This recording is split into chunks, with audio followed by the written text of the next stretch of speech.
In this video, I'm going to give you the answer of this question. The question is, which president installed putting green at the White House? Now I'll give you the answer of this question, and the answer of the question is Dwight D. Eisenhower. Well, that is the answer of the question. Hi, thank you so much for watching this video.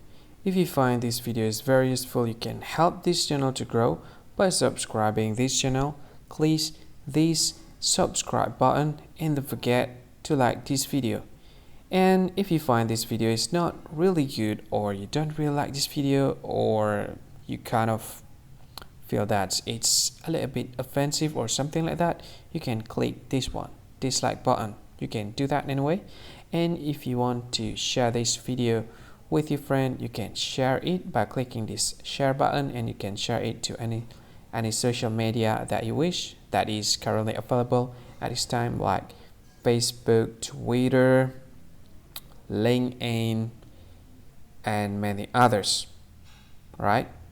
And if you want to add this video to your playlist, you can click this one. You can watch this video later, and you can find more options by clicking these three dots.